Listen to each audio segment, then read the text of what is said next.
Hi again, this is Robert Keller coming to you from Pure Motion Fitness in Rancho Bernardo, and wanted to follow up on our last video to demonstrate for you some means through which you can effectively train your core muscles. As I described in the previous video, our core muscles are primarily meant to prevent movement in the spine. Therefore, the exercises that we perform should be anti-movement exercises.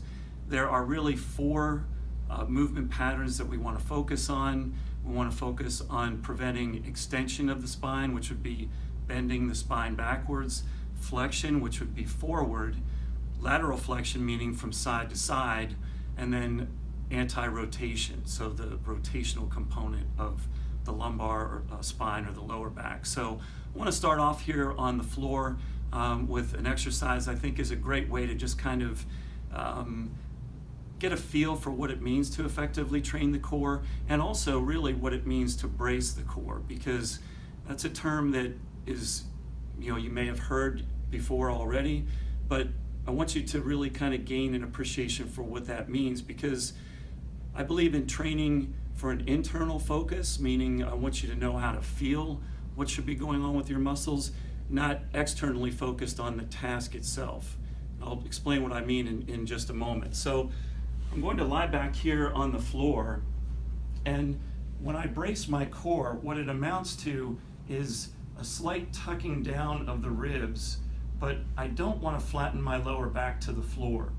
If I do, that's the equivalent of tilting my pelvis backwards. I'm creating a flat low back, and there should be this gentle curve in the lumbar spine. So that gentle curve, or what we consider a neutral postural alignment of the lower back, should be maintained on all of these exercises as we prevent movement in the various planes that I described a moment ago. So, again, I want to tuck down on the ribs a little bit, and that in itself gets my abdominals tightening. I can feel that right through the front of my core. But just to give you an idea of some challenges that you can go forward with in that braced position, what I can do is lift the heels, maybe just an inch or two from the floor, and then lower. But as I'm lifting, I want to avoid the tendency to arch my lower back. So if you feel your lower back lifting, maybe that's a little too significant a challenge, you could regress to just raising one leg at a time. But I want to move very slowly and deliberately. And again, with that internal focus, I'm focusing on not allowing my lower back to lift and keeping a very tight activation of the muscles through the core. Okay, so that would be an example of an anti-extension or an anti-bending of the spine backwards. All right. Now going on, an example of an anti-lateral flexion or side bending exercise is the side plank. So on the side plank, I'm placing my elbow under the shoulder. I want to be careful that I don't shrug the shoulder. I want to elevate on the shoulder. And then I can either perform a straight leg plank, which would be more difficult, by coming up into a neutral spinal position. I don't want to sag, nor do I want to come up too high, but I want to be in a neutral alignment and hold this for time.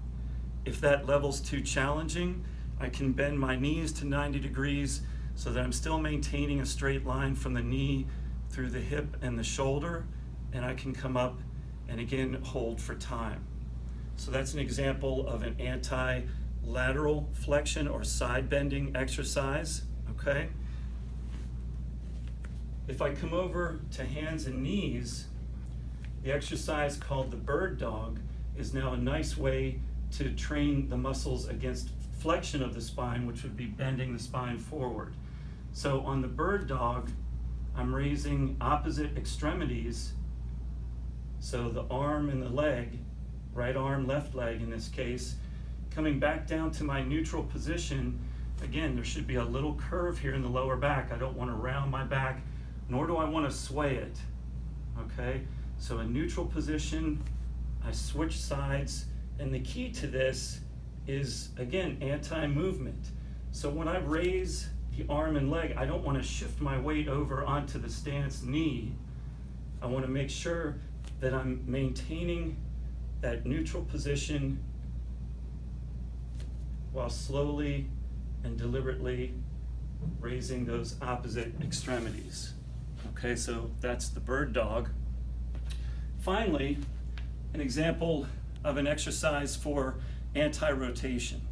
And for this one, I'm going to come over to the wall here where we have some tubing. Tubing is really nice to work with because it travels well. You can store it under your bed at home. But in terms of anti-rotation, what I want to do here is get tension in the tubing. So I may have to step out a little bit, but I'm holding the handle here at my chest, and I'm going to press the handle out, and I'm resisting being pulled towards the wall. So rather than the type of exercise that I often see done where people are taking tubing and they're turning, instead, I'm bracing my core in a neutral position. So I'm slightly tucking the ribs down, standing nice and tall with good posture. My weight is evenly distributed on my feet. I don't want to lean out against the resistance, but I want to brace my core to prevent rotation. And then after holding this for time, then I would switch to work the opposite side. All right, so there are some examples of exercises you can do to prevent rotation, prevent spinal extension, prevent spinal flexion, and prevent lateral flexion. We'll come back to you with some more exercises utilizing other devices in the gym, dumbbells, cables, and so forth, stability ball.